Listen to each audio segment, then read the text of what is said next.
L'œuvre de Dieu a besoin de l'argent, mais ce n'est pas ton œuvre. C'est l'œuvre de Dieu. Ce n'est pas à toi. Dieu dit à Aaron ici, toi tu n'auras pas part avec eux. Moi je serai ta part.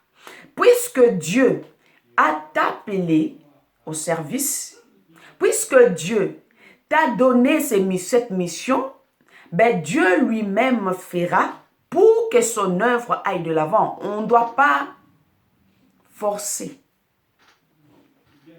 On ne doit pas guider Dieu. On ne doit pas commander Dieu. Si on prend l'œuvre de Dieu, on le fait comme notre propre œuvre. Bien-aimé, c'est pour ça des choses n'avancent pas. Si on prend l'œuvre de Dieu, on le fait passer comme ça devient notre entreprise. C'est pour ça que ça ne marche pas. Changeons, répentons-nous. Bien-aimés. Nous ne sommes plus dans le temps où nous devons payer la dîme. La dîme, c'est la loi de Moïse. La dîme, c'est la loi. Et nous ne sommes plus dans la loi.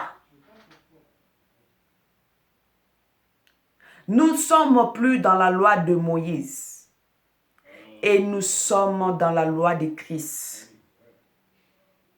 La Bible dit qu'il n'y a point de condamnation pour ceux qui sont en Jésus, car la loi du péché, la loi de Christ nous a lavé de la loi du péché.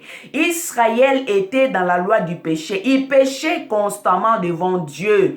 Et bien, comme il n'y avait pas de sacrifice, la Bible dit, sans l'effusion de sang, il n'y a point de sacrifice pour le péché.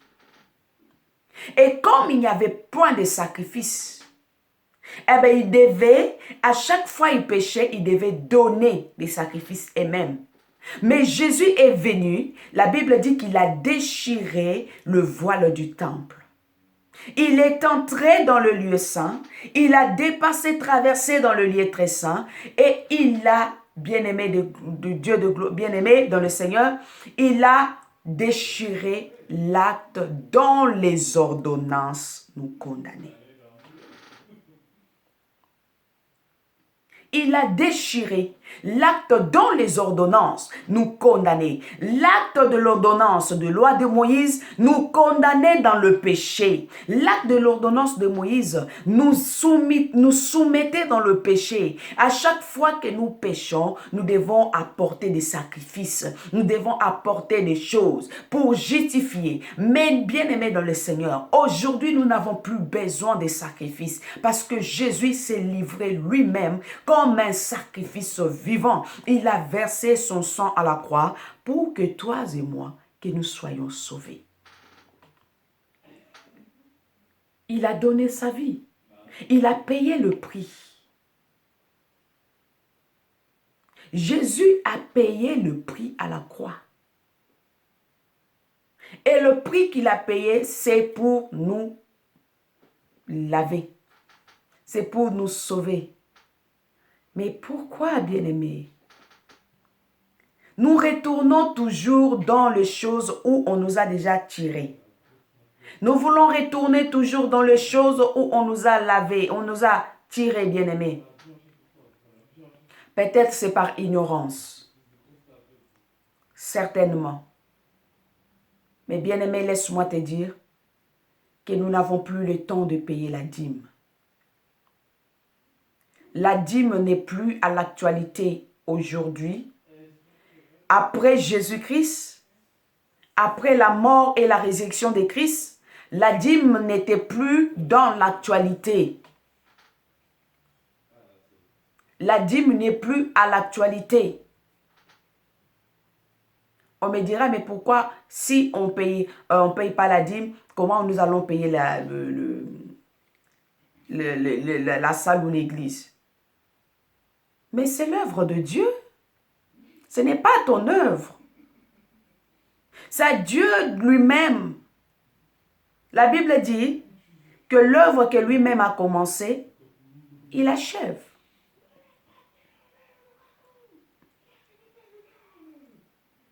Beaucoup de serviteurs et servantes de Dieu n'ont pas la foi. Parce que nous pensons que s'il n'y a plus la dîme, ben, l'œuvre de Dieu ne va pas marcher. Non. Ce n'est pas l'œuvre, ce n'est pas ton œuvre, c'est l'œuvre de Dieu. Dieu n'échoue pas. Dieu, s'il t'a réellement appelé, Dieu n'échoue pas. Dieu tiendra à sa mission. Dieu tiendra à sa mission. Abraham dit que mon Yahweh pourvoira à mes besoins. Yahweh pourvoira. Il s'appelle Jéhovah Jireh, le Dieu qui pourvoit. Il est le pourvoyeur. Eh bien, s'il peut pourvoyer, il peut pourvoyer pour les gens, à combien plus forte raison à son propre œuvre.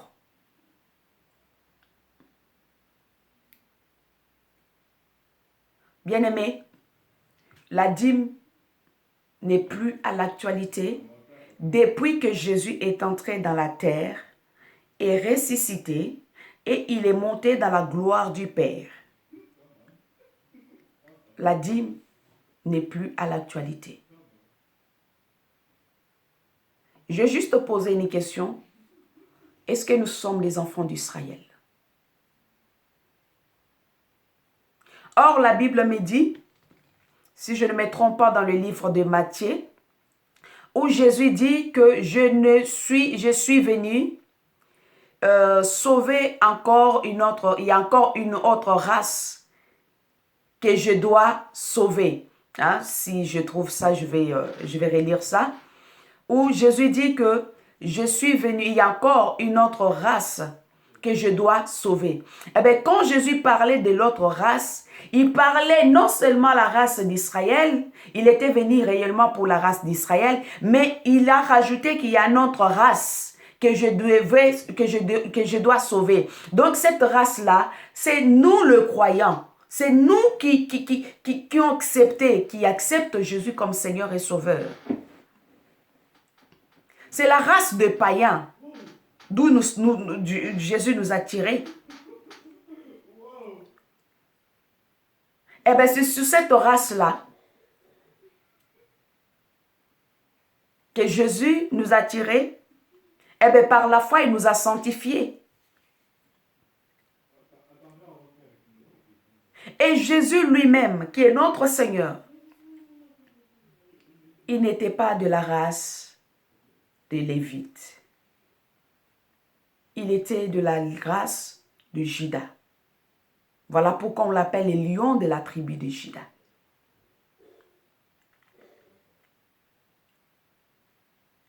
Bien-aimé, cela est vrai. Un jour, j'ai été visité par l'ennemi. L'ennemi me trouve, je vois dans la vision, l'ennemi me trouve, c'est pas me trouve, j'étais quelque part et je vois des hommes qui rentrent et qui commencent à parler, à me questionner et ils me posent la question, et toi tu appartiens à quelle tribu? Tu es de quelle tribu? J'avais pas bien compris leur question. Je fais comme, voilà, j'ai pas compris et je repose la question, pardon. Il me répond, tu fais partie de quelle tribu? Je leur dis, je fais partie de la tribu du lion de Juda. Bien-aimés, ces hommes ont sauté. Ces hommes ont sauté, ils ont traversé la porte. Et déjà, ils n'arrivaient pas à arriver là où j'étais. Et bien de loin, ils ont commencé à me poser des questions. Et quand j'ai répondu que je fais partie de la tribu du lion de Juda, ils ont sauté. Avant même que je sorte, Juda termine dans ma bouche, ils ont sauté. Bien-aimés dans le Seigneur. Nous devons connaître le pouvoir que nous avons. Chrétien, tu as un pouvoir énorme.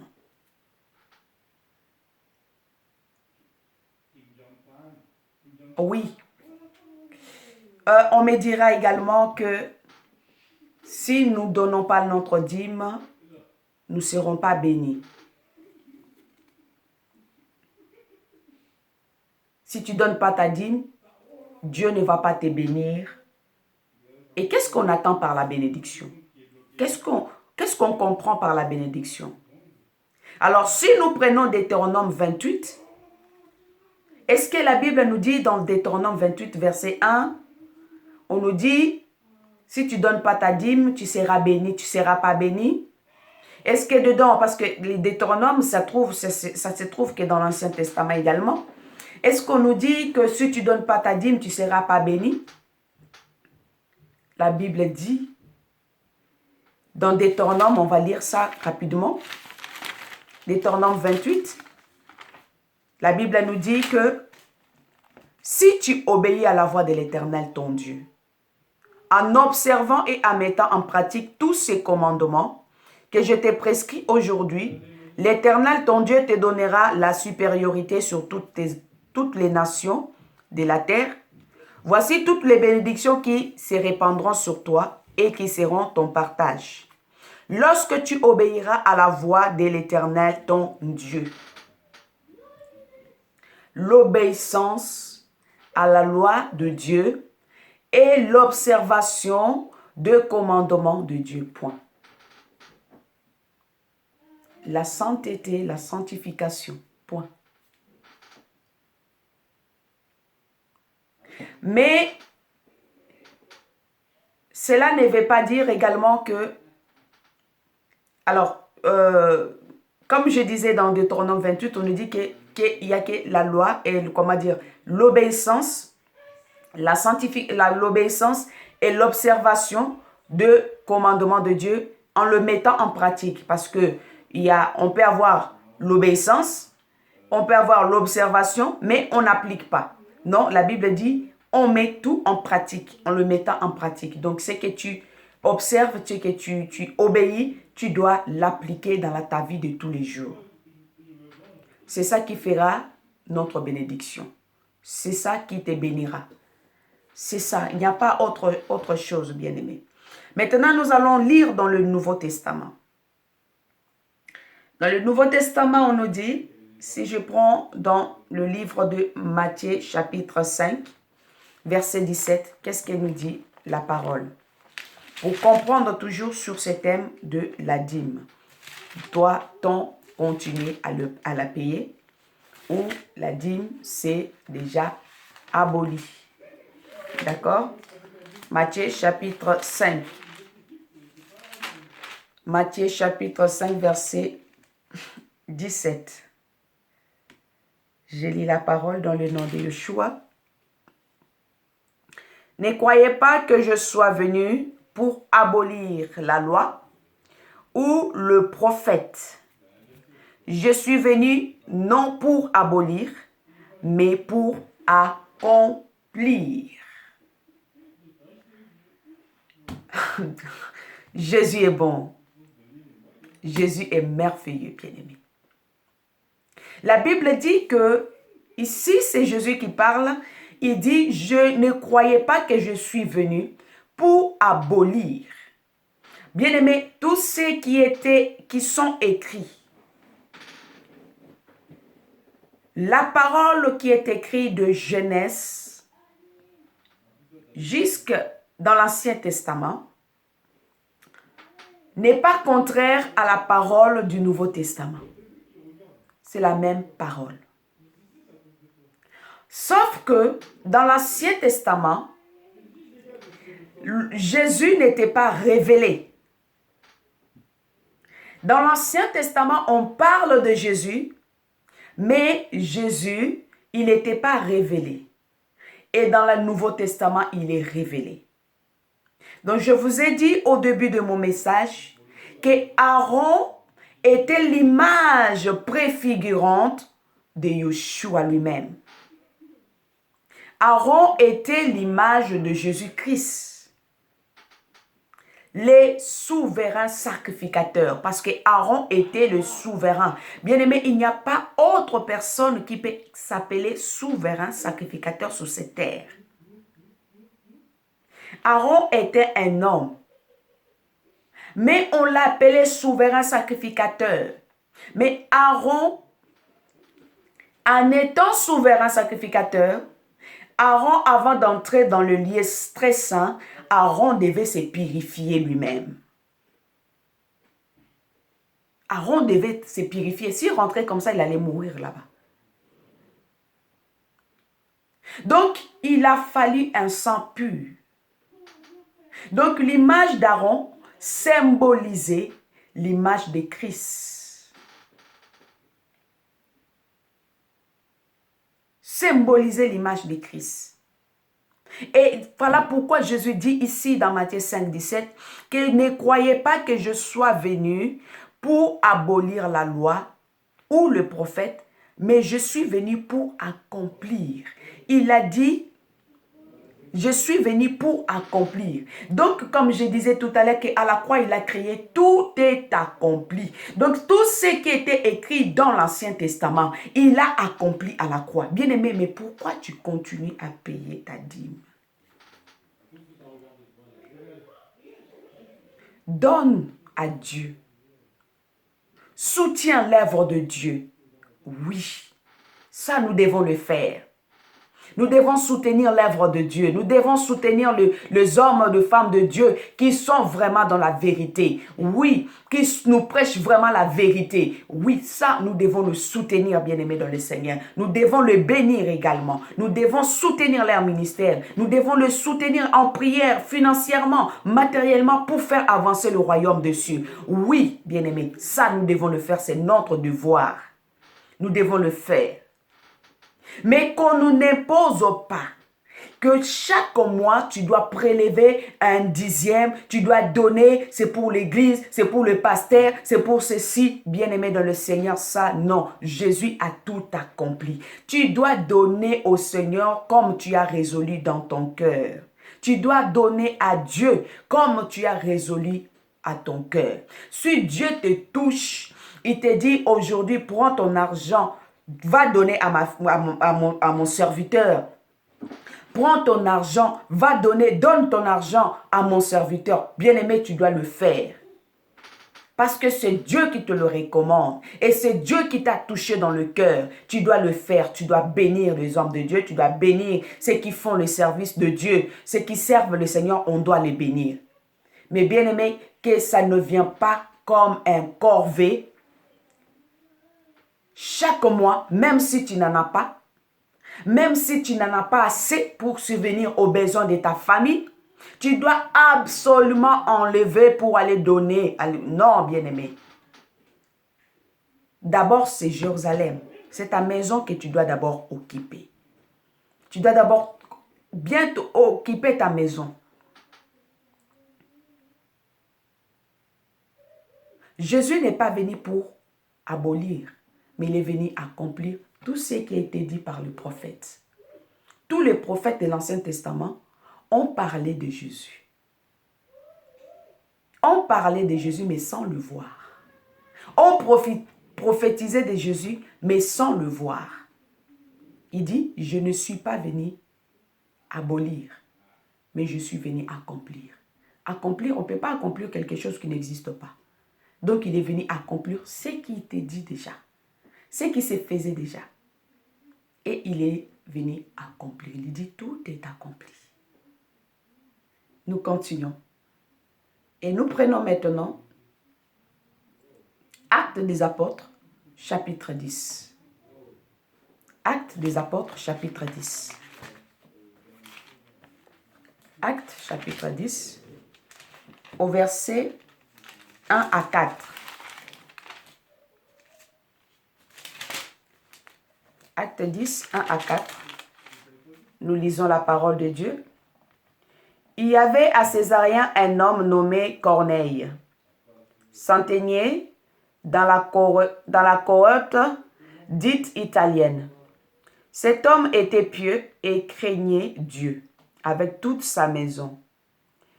Il faisait beaucoup d'aumônes au peuple et priait Dieu continuellement.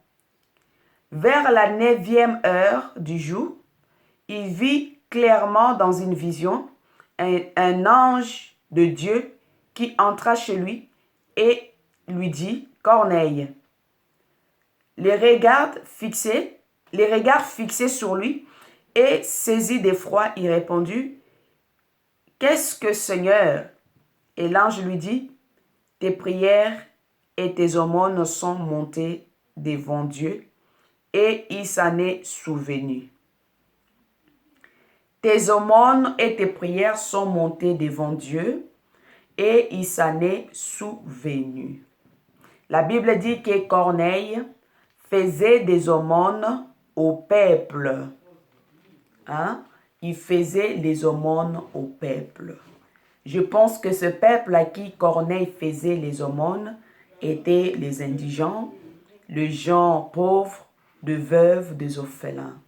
Bien-aimés, pensons aux veuves, pensons aux orphelins, pensons à ceux qui souffrent. La Bible dit dans Matthieu, quelque part, Jésus dit, « Et vous direz, Seigneur, Seigneur, et je vous dirai, je ne vous connais pas, parce que quand j'étais malade, personne ne m'a visité. Quand j'étais nu, personne ne m'a vêtu. Et quand j'avais faim, personne ne m'a donné à manger. » Et bien, les disciples lui répondirent, « Mais Seigneur, quand est-ce que tu étais malade que nous ne t'avons pas vu? Quand est-ce que tu étais affamé que nous ne t'avons pas donné à manger? » Il dit, « À chaque fois, vous ferez ces choses à un de vos frères, c'est à moi que vous le faites. » Bien-aimés dans le Seigneur. Est-ce que nos pasteurs sont pauvres? Est-ce que nos pasteurs manquent rien de rien? Est-ce que nos pasteurs n'ont rien à manger? Est-ce que nos pasteurs n'ont pas de voitures à rouler dedans? Parfois, ils roulent dans des voitures plus que nous-mêmes, les fidèles. Alléluia. Hey, Yeshua. Parfois, ils roulent dans des voitures plus luxueuses que nous-mêmes, les fidèles de Dieu. Oui, bien-aimés. Pensons aux pauvres. Pensons à ceux qui en ont besoin. Je ne dis pas ici que nous ne devons pas bénir les hommes de Dieu. Nous devons le bénir selon ce que nous avons résolu dans notre cœur, selon la pensée que Dieu te mettra dans ton cœur. Selon la pensée de ce que Dieu te mettra dans ton cœur. D'accord? Et Corneille l'a fait. Corneille était béni parce que cet homme s'occupait des indigents, s'occupait des hommes qui n'avaient pas de moyens pour vivre. Ici, on ne parle pas de la dîme. Voilà. Donc, la dîme, ça revient aussi à cette convivialité des partages, la convivialité des partages. Pour finir, nous allons prendre, avant de finir plutôt, nous lisons Matthieu chapitre 23, verset 23. Parce que les passages, il y en a plein. Vraiment, si vous avez besoin de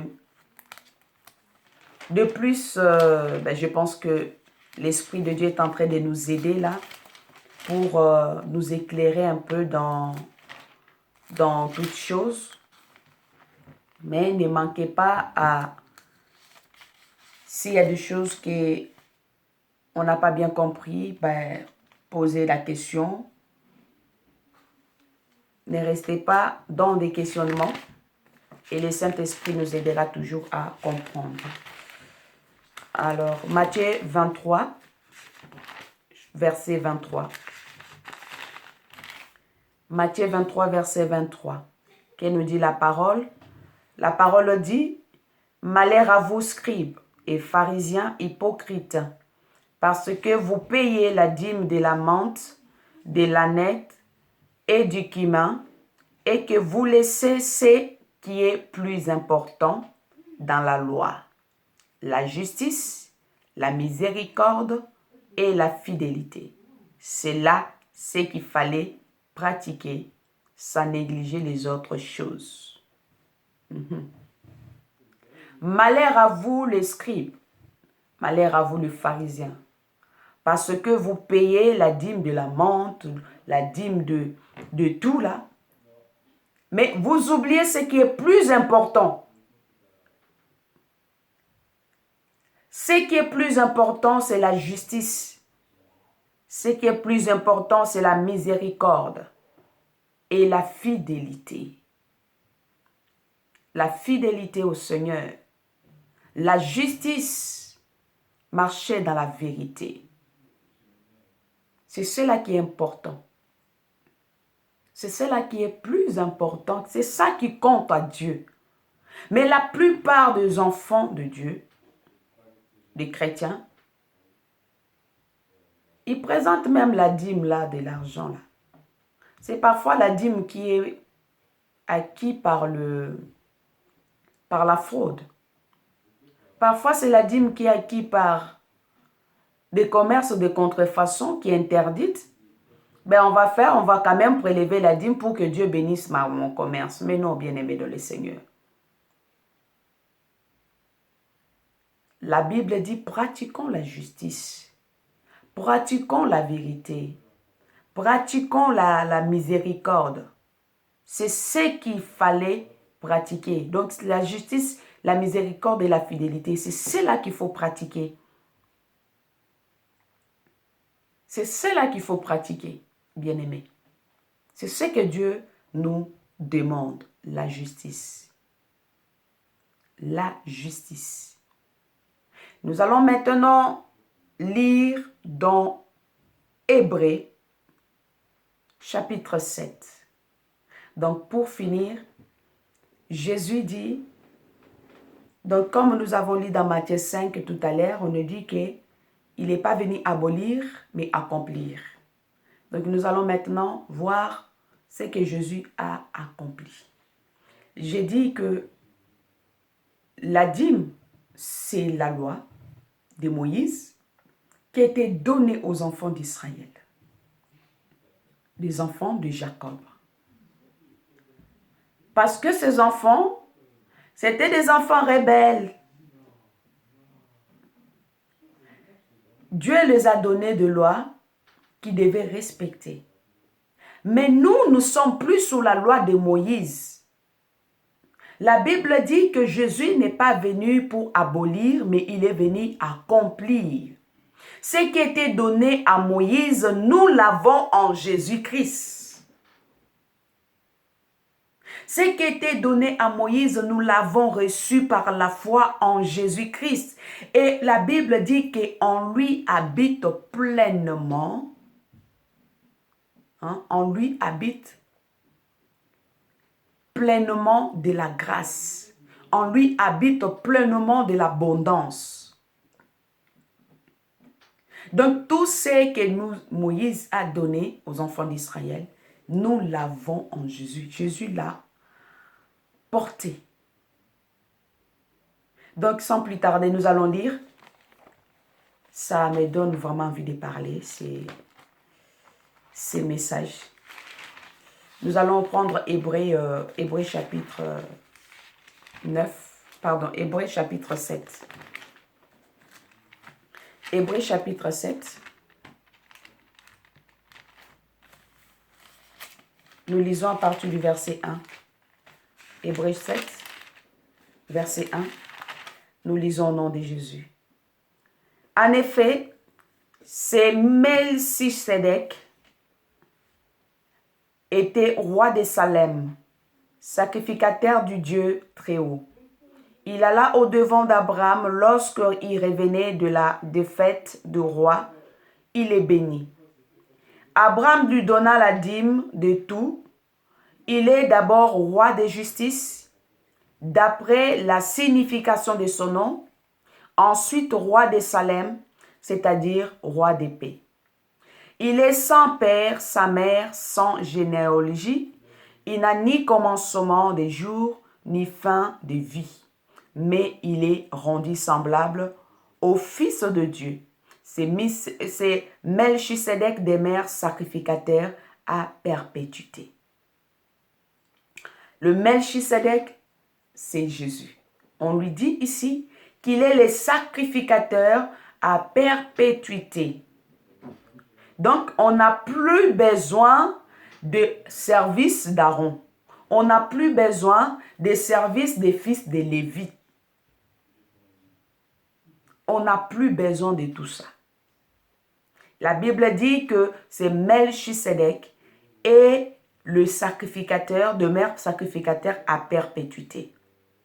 Et nous descendons maintenant au verset 11 de Hébreux chapitre 7. On nous dit, si donc la perfection avait été possible par les sacerdoces lévitiques, car c'est sur ces sacerdoces que repose la loi donnée au peuple.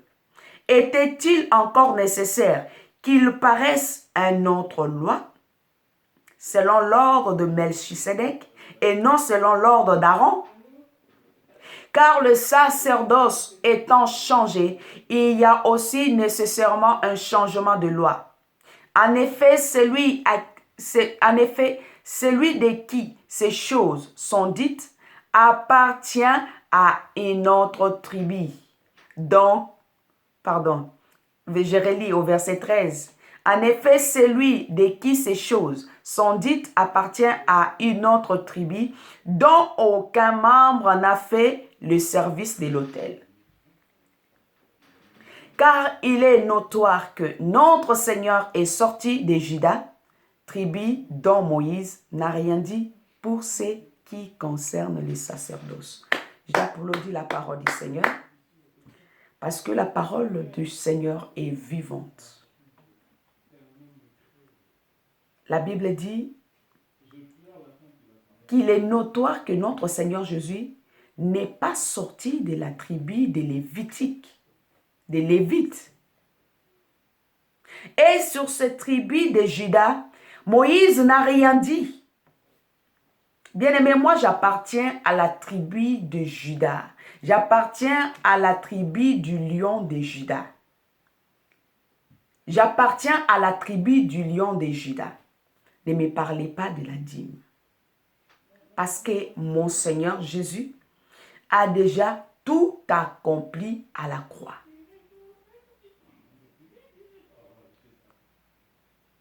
Mon Jésus a tout accompli à la croix.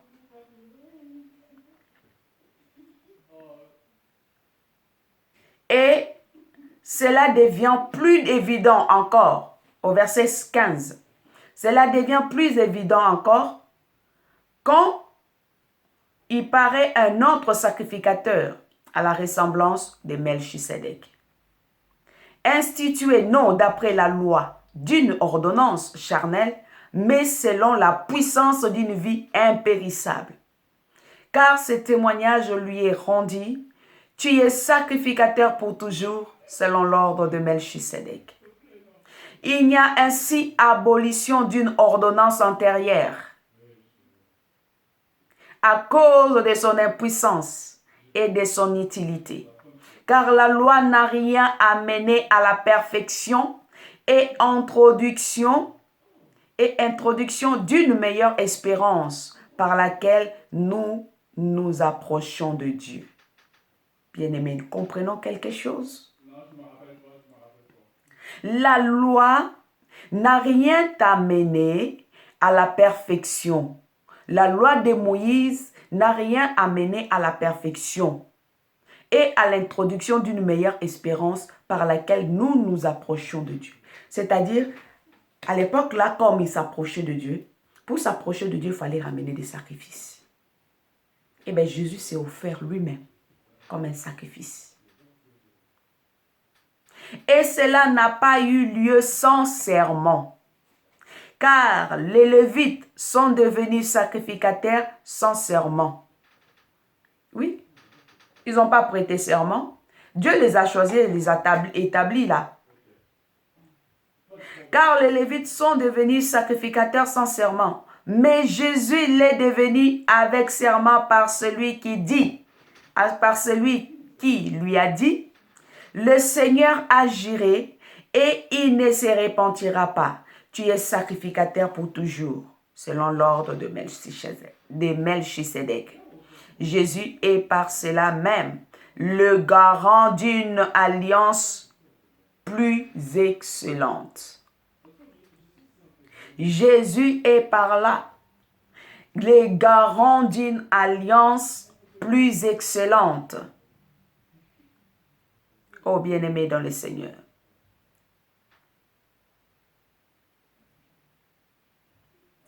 Au verset 24, on nous dit, je lis au verset 23, de plus, il y eut des sacrificateurs en grand nombre parce que la mort les empêchait d'être permanents. Alléluia. Je vous ai dit tout à l'heure qu'il y avait beaucoup de... donc, la descendance des Lévites, ils étaient beaucoup qui faisaient service dans les temples, dans la tente d'assignation. Donc, parce que la loi les empêchait, en fait, ici, comme je disais, qu'il y avait des limites. Ils avaient des limites. Ils avaient des limites, bien-aimés. Ils ne pouvaient pas entrer là où il y avait la présence de Dieu. Mais nous, aujourd'hui, nous perçons, nous entrons dans l'intimité avec le Seigneur. Oh, bien-aimés dans le Seigneur, restons libres. Nous entrons dans la présence de Dieu. Tu es dans ta chambre, tu t'humilies et tu entres dans la présence de Dieu. Tu es dans ta maison, tu pries. Tu es dans, je ne sais pas quel endroit, tu n'as plus besoin d'un endroit spécifique pour prier. Quand tu marches, tu pries. Quand tu es même dans la douche, en train de te doucher, tu pries, bien-aimé. Il n'y a plus de barrières parce que le voile a été déchiré. Le voile qui nous séparait de Dieu a été déchiré. Mais lui, parce qu'il demeure éternellement, possède un sacerdoce qui n'est pas transmissible. C'est aussi pour cela qu'il peut sauver parfaitement ceux qui s'approchent de Dieu par lui, étant toujours vivant pour intercéder à leur faveur. Il nous convenait en effet d'avoir un souverain sacrificateur comme lui, saint, innocent, sans tache, séparé de péché et plus élevé que le cieux. Amen. Il nous convenait d'avoir un souverain sacrificateur comme lui. Ici, on parle de Jésus. Ici, on parle de Jésus, qui est le souverain sacrificateur selon l'ordre du Melchisédek. Melchisédek, c'était Dieu. Et Jésus, il est Dieu.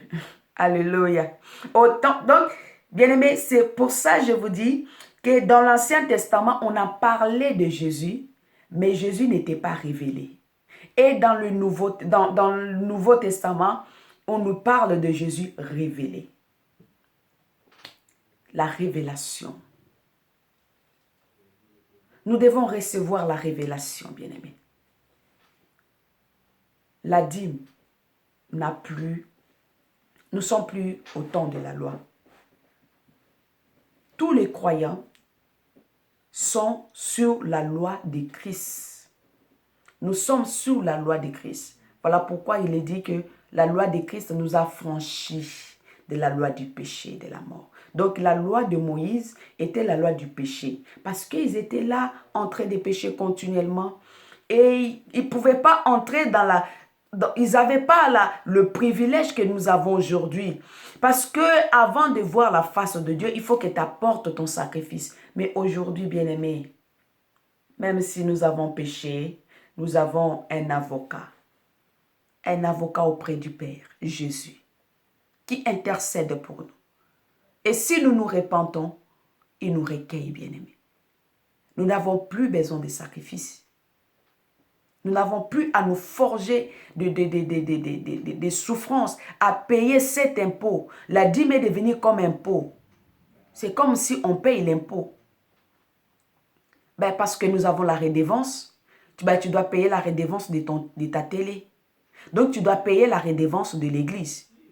Non, bien-aimé, quelle église? De Jésus? Non, l'église de Jésus demeure libre. L'église de Jésus demeure libre. L'église de Jésus est spirituelle, n'est pas physique. L'église de Jésus est spirituelle, peuple de Dieu. Nous devons le savoir. L'église est spirituelle. L'église n'est pas physique.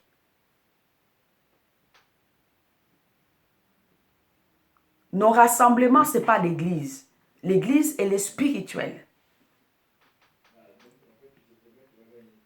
Donc, nous avons un souverain sacrificateur qui est plus excellent que les souverains sacrificateurs Aaron.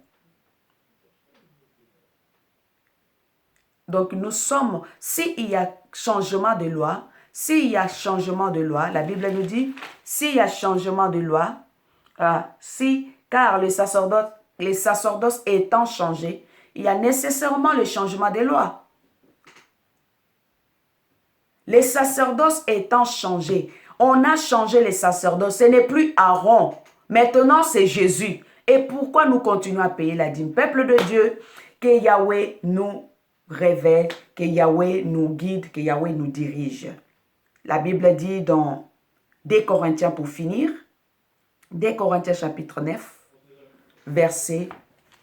nous lisons au verset 6 à 7. Qu'est-ce que ça nous dit là-bas? Je n'ai pas vraiment l'idée de ce que ça nous parle, mais nous allons lire. 2 Corinthiens, je pense que c'est ce que l'apôtre Paul dit, que chacun doit donner comme il a résolu dans son cœur. Amen. Voilà, c'est ça. Donc, la Bible dit, 2 Corinthiens, chapitre 9, verset 6, « Sachez-le, celui qui sème peu, moissonne peu, et celui qui sème abondamment, moissonnera abondamment.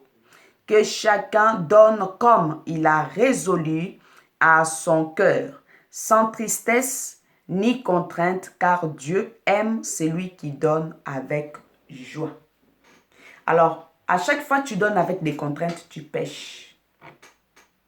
Si tu donnes quelque chose au Seigneur et rempli des contraintes, tu pèches. La Bible dit que tout ce qui est fait sans conviction est un péché. Quand tu fais à chaque fois une chose, parce qu'on t'a forcé, parce qu'on t'a harcelé, parce qu'on t'a demandé, tu le fais sans conviction, ça devient un péché. Que chacun donne comme il a résolu dans son cœur. La dîme, c'était la loi de Moïse et nous ne sommes plus sous la loi de Moïse. Les sacerdoces étant changés, il y a nécessairement changement de loi. Que Yahweh vous bénisse. Abonnez-vous massivement.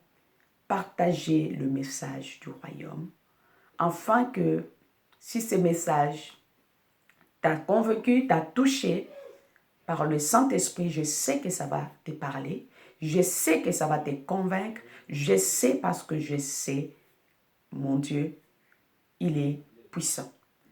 Alors, si tu es touché, ne garde pas ces messages pour toi-même, partage-le aux autres, afin que l'Église soit édifiée, soit bénie, au nom de Jésus.